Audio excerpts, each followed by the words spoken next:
The bento box, a staple of Japanese culture, on-the-go lunches, and weeb cuisine.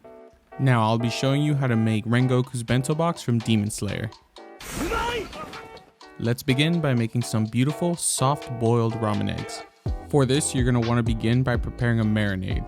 Go ahead and cut a little bit of ginger, some equally fresh garlic, and to a container add about half a cup of dark soy sauce, half a cup of mirin, a tablespoon of brown sugar, and 1 to 1/2 cups of water. Now, if you want to go ahead and add a little bit of oomph to that flavor, you can always substitute the water for some dashi. Not necessary, but it's there for the flex. Then to your container, add back your chopped ginger, a tablespoon of your minced garlic, and stir. For the eggs, very, very carefully place them into a pot of boiling water for no more than 6 minutes and immediately plunge them into an ice bath to stop the cooking process. Then all you have to do is peel these guys and drop them into your marinade for 1 to 3 days. The longer you let them sit, the more deeply penetrated the flavor will be. For the vegetables, cut half an onion into crescents, then cut 1 leek and remove the tough center, and cut them into much more manageable pieces. Then what you're going to want to do is to drop them into a bowl of water. Now leeks often have dirt and need to be properly cleaned before you go ahead and use them for cooking. So just make sure you're giving them a good rinse. When you're done, move on to the tofu and cut the block into small, more manageable sized squares. You can optionally dust them with flour or dredge them for more of a crisp. I am going to go ahead and fry this tofu and hopefully not look like a coward. And for this bento box, you are going to need some white rice. You wash it, you put fresh water in it, then you let it go in a rice cooker. Pretty easy.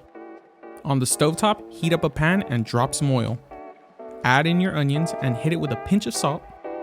Ideally, don't salt your stove in the process. Mix and add a pound of thinly sliced beef. Season with a teaspoon of powdered ginger, optional, and a tablespoon of mushroom powder, which is not optional. Dump in a 1/4 cup of soy sauce, 2 tablespoons of mirin, and cook until ready. Then what I'm going to do is I'm going to remove the meat, and using the remainder of the cooking juices, I'm going to dump the leeks that we prepared from earlier in. Season with a pinch of salt and stir until fully cooked through. Then into a clean pan lined with oil, very carefully, and I swear we're almost done, lay your tofu down to fry. Definitely do not throw it in because you're afraid or anything. Show the oil who's boss and make sure you do not burn yourself. And when that's done, you're just about ready for assembly. If you happen to have a beautiful bento box just like this one, now is the time to use it.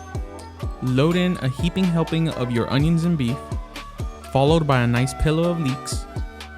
Optionally, some beni shoga that I picked up from my Asian market because I have no clue how to make this. Honestly, not even gonna lie, it's just here to fill that little center section. Lay down some rice, nestle in your gently fried tofu. On top of your leeks, lay down your beautifully soft boiled eggs. Garnish your rice with a pinch of furikake, and then garnish your meat with a pinch of parsley. And lastly, you should really consider subscribing to the channel if you like anime related content and leaving a like on the video. Leaving a like on the video is really the best free way you can support small creators like myself and help us create more content for you to enjoy. Now with the plug out of the way, ladies and nerds, I present to you my iteration of Rengoku's bento box. The best part about this recipe is that you can portion it out amongst the multi-layer bento if you happen to have one and go on a picnic with your favorite 3D waifu. I've left all the ingredients down below in the description as well as links to all my social medias if you want to follow me there. I really hope you liked the video and I will catch you next time, you bunch of nerds.